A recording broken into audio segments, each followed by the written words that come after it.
하나님의 말씀 역대상 4장 9절에서 10절까지 제가 봉독하겠습니다. 야베스는 그의 형제보다 귀중한 자라.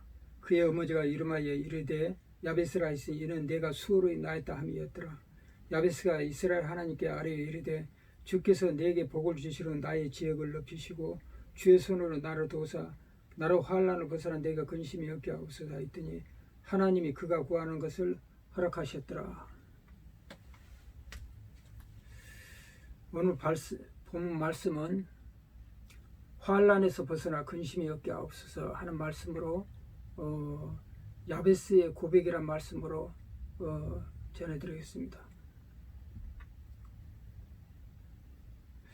야베스란 사람은 성경에서 구체적인 흔적이 나오지 않습니다. 단지 그가 유대민족이라고 알고 있고 글이 유대민족으로 나오고 있습니다.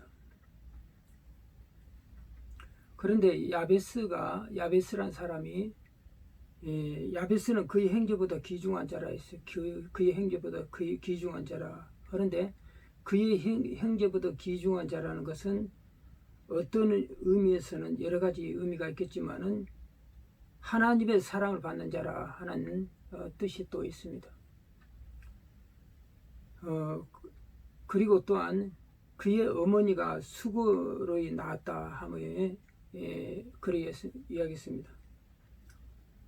야베스가 이스라엘 하나님께 아뢰어 이르되 주께서 내게 복을 주시려던 나의 지경을 높이시며 환난에서 벗어나 내가 근심이 없게 했더니 하나님이 그가 구하는 것을 허락하셨더라 했습니다. 그러니까 그의 어머니가 그의 이름을 야베스라 했으니 이는 내가 수고를 낳았다미라 그랬습니다. 그런데 야베스의 행적은 유대민족이라는 것 외에는 나오지 않았어요. 근데 야베스를 보고 이걸 했을 때 요셉의 어머니 나엘이 생각이 나는 것입니다. 야베스는 하나님께 구했다. 이게 중요한 것입니다. 하나님을 의지했다. 하나님만 바라보았다. 이런 뜻도 있는 것입니다. 그래서 사무엘 선지자 어머니 한나와 같은 생각이 되는 것입니다. 한나는 자식이 없어가지고 항상 하나님께 통곡으로 기도한 사람이었어요. 자식이 없어서. 그래서 그가 한나가 엘리 제사장 때에 엘리 제사장에게 서원 기도를 합니다. 내가 이 아이를 낳으면은 머리에 삭도로 되지 않겠다. 그것은 뭐냐면 하나님께 나시르는 온전히 바치겠다는 서원을 기도를 드립니다.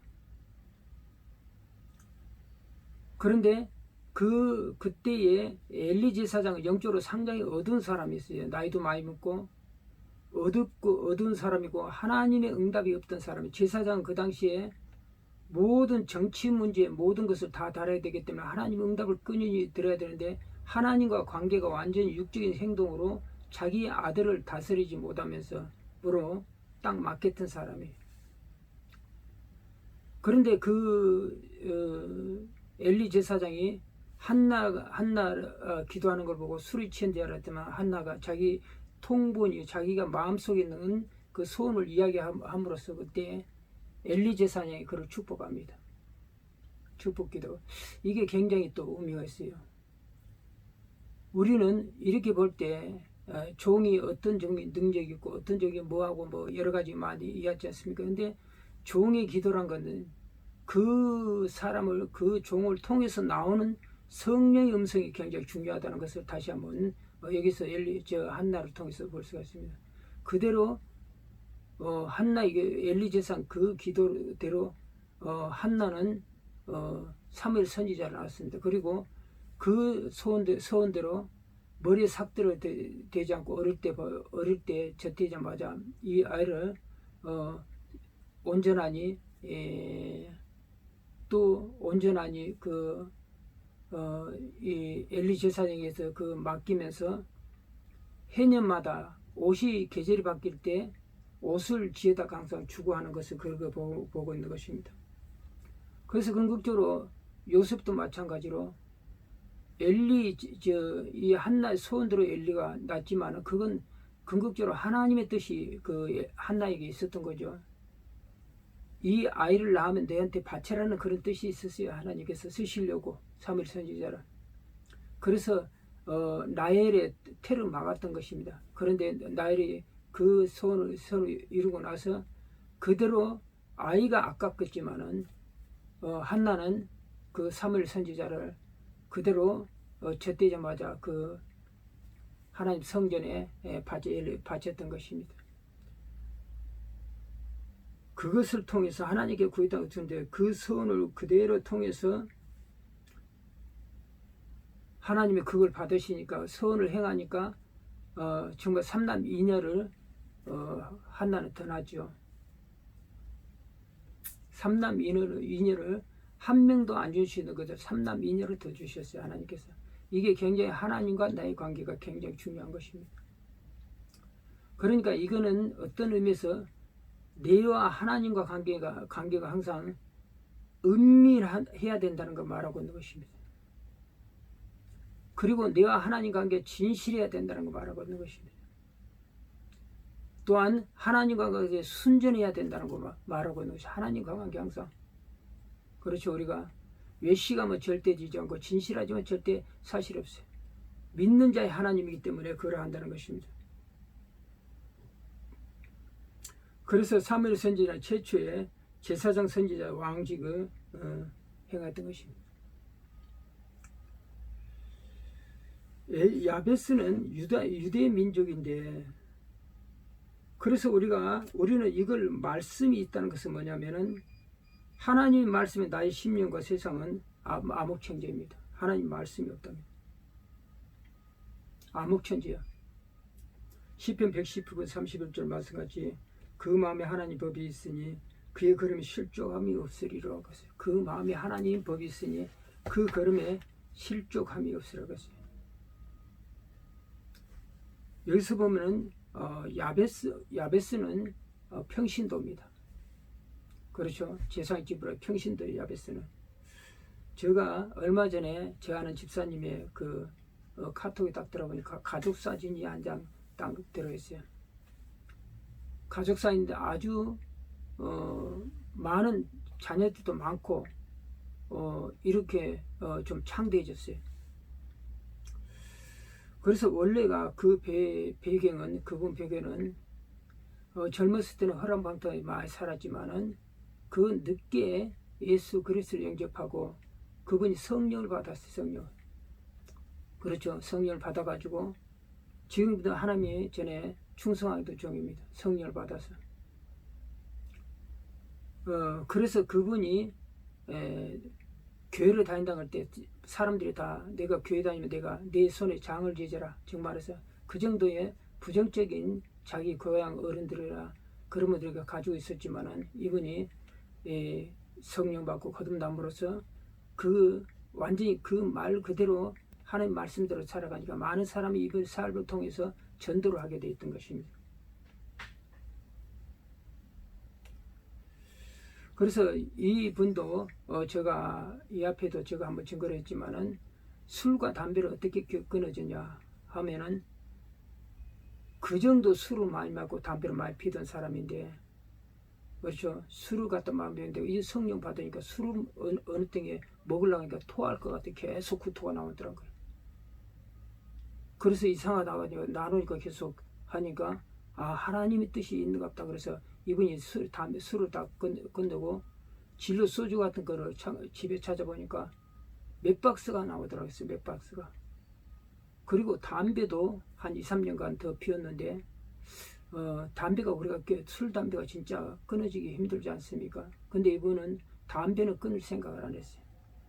그런데 가다가 자기 아파트에서 가다가 자기 구역에 권사님을 만난 거야. 그런데 여름이라서 담배값을 딱 끼고 가니까 너무 부끄럽더란 거야. 그래서 이걸 하나님께 기도를 했더니 다음날 또 그런 토할 것 같은 그런 게 나와가지고 이번은 전격적으로 하나님의 역사로 그렇죠. 역사로 완전히 담배를 끊어졌어요. 담배를 아예 못 피우게 됐어요. 그러니까 이게 완전한 성령의 역사인데 어떤 분을 보니까 제가 여기 앞에도 말씀을 좀 전해졌지만 이분을 가니까 이분을 제가 잘 친하진 않아요. 보니까 교회를 좀 이야기를 하니까 교회에 대해서 많이 알고 계시더라고요. 그래서 그 교회 복음을 전하고 이러니까 외로 많이 그 옛날에 교회 다녔습니까? 그러니까 한 20년간 다녔대요. 그러니까 장립 집사였죠. 그런데 지금은 교회 안 다닙니까? 그냥 교회를 안 다니고 성당으로 갔대요. 그래서 성당으로 아니 교회에서 성당에서 교회로 와야지 오면 모르지만 어떻게 교회에서 성당으로 갔습니까? 그죠? 보통 제가 보면은 교회에 갔다 가면은 성당으로 가 교회에서 성당으로 갔다 하는 사람들을 보면은 시험이 든 사람이 많거든. 시험이 들어서 성당으로 간 사람이 많아요. 그러니까 이분이 뭐라고 하는 거니? 담배 술을 못 먹겠어 성당으로 갔다가 그러는 거야. 그래서 제가 들었고 제가 하나님이고 한 성령님인데 담배 술이 왜 끊어주게 하겠습니까? 성령 받으면 그게 몸에 좋지 않아서 끊어준 것이 아닙니까? 내가 보니까 다시 교회를 가는 거 좋겠습니다 하고 그분하고 헤어졌어요. 그냥. 그런데 한 5, 6개월 후에 그분은 내가 만나 깜짝 놀랐어요. 제가 몸이 완전히 반으로 됐어요. 이야기 들어보니까 길거리 가다가 아침에 술 마시고 저녁에 술 마시고 새벽 등산가도 가다가 뇌출혈을 쓰라고 고를 반으로 딱 쪼개가지고 피를 다 빼고 살았다더라고. 그런 사람도 있어요. 그런 사람도 우리가 굉장히 그래서 제가 그걸 보고 저분이 살겠냐 그런 생각했지만 하나님이 살려주시면 살겠죠. 그래서 그런 교훈이 있다는 거예요. 궁극적으로 신앙을 포기할 때는 반드시 문제가 생깁니다. 우리 삶에서. 그렇죠. 우리 삶에서 문제가 생겨요. 또 어떤 분이 생각이 한번 또 나는데 그분도 마찬가지. 그분은 어디 다니면 성당에 다니신다는 거예요. 그래서 제가 이야기하기를 그때 뭐래요. 성당 다니는 사람 보통 교회에서 많이 시험을 따면 성당 가는데 그러면서 이제 그걸 대답은 안 하더라고. 근데 이제 이분이 뭐라고 하는 거니? 자기 성당을 가니까 명절이면은 제사상을 차려놓고 신부가 거기서 절하게 하고 거기 제사를 드리게 한다고. 고향에 못 가는 사람을 생각했어요. 그러니까 이분이 그 물어봤던 거, 이거는 우상에게 절하는 건데 절에 못하는 건데 어떻게 성당에서 합니까? 그러니까 이 신부 말이 또 걸작이야.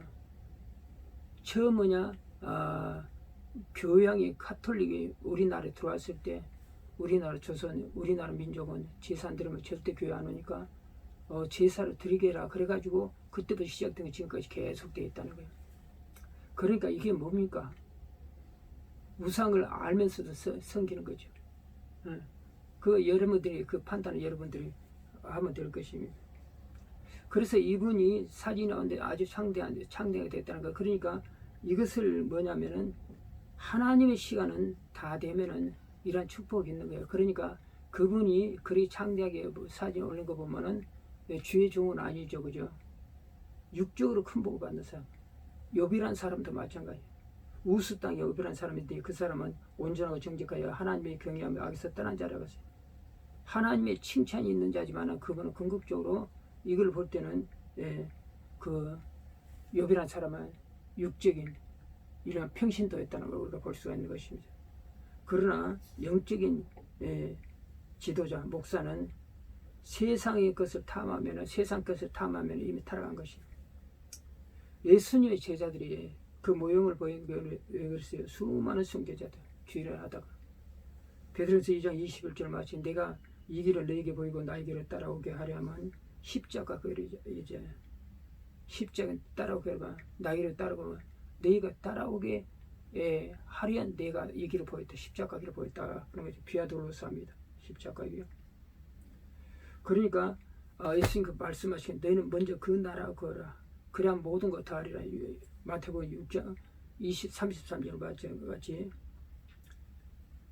너희는 먼저 그 나라와 그를 구하라는 것은 먼저 하나님의 통치와 거룩함을 구하라는 뜻입니다. 하나님의 통치, 너는 먼저 하나님의 통치와 여기서 너가 사는 이곳에서 하나님의 통치하심과 그 거룩함을 구하라는 것입니다. 그러면 나머지 그 모든 것이 먹고 마시고 하는 것을 그 앞에 모두 입고 먹고 하니까 너희에게 더하시라는 것이 하나님의 약속입니다. 그래서 구약에서는 히브리어로는 하나님의 나라를 말구투라 합니다. 통치와 다스림을 뜻하는 왕권 개념입니다. 그리고 신학에서는 바실레아입니다. 역시 같은 뜻으로 사용되는 것입니다. 우리는 말씀의 믿음에 확실히 가라는 것입니다. 성도가 낙심하는 것은 궁극적으로 하나님을 의심하는 것입니다. 성도가 낙심하는 것은 엘리사 선지가 그렇게 막강하니 갈멜산에서 영적인 대승리를 하면서도 이세벨은 말 한마디에 도망가는 거 봐봐요. 광야로. 그러니까 말씀을 붙들어야 돼. 말씀을. 하나님 의심하는 것은 이것은 하나님 의심했던 것. 자기가 그런 것도 있어도 그렇게 성령의 소리는 하나님이 너를 항상 도운다는 말씀이죠. 그런 악령의 속삭인 것은 뭐냐면 하나님은 내 소리, 내 기도 소리 듣지 않는다. 악령의 속삭이는 것이 우리 어릴 때. 그러므로 하나님은 시시때때로 우리를 달아보십니다. 그래서 바벨론은 마지막 벨사살 왕에서 다니엘서 5장 25절에 대개 우바르신이라 말인데 대개는 너가 달아보니까 내 저울에 부족함이 보였다는 것입니다. 너의 행동에서 이스라엘에서 예루살렘 성전에서 그 기물을 탈취한 것 같은데 귀족 천명과 같이 술 마시는 그 자체부터 너는 모든 것 부족함이 보였다는 것입니다. 그러므로 하나님은 아무로 시험하라 하지만 내 심령이 나를 시험하는 것, 내 속에 죄가 나를 시험하는 것이 계속 끊임없이 하나님을 의심하게 만들고 부정적으로 만들어가는 것이 끊임없이 시험하죠. 그리고 비슷한 판단 정죄. 결국 나의 행동이 메아리처럼 뒤돌아온다는 것입니다. 결국은 나의 언행이 나를 심판한다는 것을 우리가 알아야 되는 것입니다. 그래서 하나님은 아무도 심판하지 않으신다 그랬어요. 사람이 시험 받을 때 내가 하나님께 시험 받아 하지 말지 하나님은 악에 시험 받지 않으시고 친히 아무도 시험하지 않으시니. 그러므로 각 사람이 시험 받는 건 자기 욕심에 끌려 미혹됨이니. 야고보서 1장 14절에 욕심이 잉태한 지 죄를 갖고 죄가 장사한 지 사망을 낳는지라고 했어요. 미혹이란 것은 악령이 무엇에 흘려서 정신 차리게 못하게 하는 것이 말씀이 없어. 말씀에 굳게 잡히면 절대 악한 얘기 그래야지 못합니다. 그러니까 정신이 헷갈려서 갈팡진 것들이 이 말씀이 없으니까 말씀이 굳게 잡히면 말씀이 역사에서 말씀이 육신되어 우리 가운데 가시면 그 영광을 보니 하나님 독생자의 영광이 오직 은혜와 진리가 전부다 예수 그리스도 내 안에 계시니까 내 안에 성령이 계시니까 성령께서 나를 이끌어주고 붙들어준다는 것입니다. 그러므로 성도는 믿음의 확실한 것에 거하라는 것입니다. 본문 말이 믿음의 확실한 것에. 그래서 우리의 기도는 이제 환난에서 벗어나 근심이 없게 하옵소서. 항상 끊임없이 기도하고 끊임없이 간구하고 오직 성령의 인도 따라 가야 되고 말씀 붙들고 가야 되는 것입니다. 저 여러분들 다 이러한 사람 되기를 주의 이름으로 축원드립니다. 축원드립니다. 주의 3장으로 간절히 기도하겠습니다.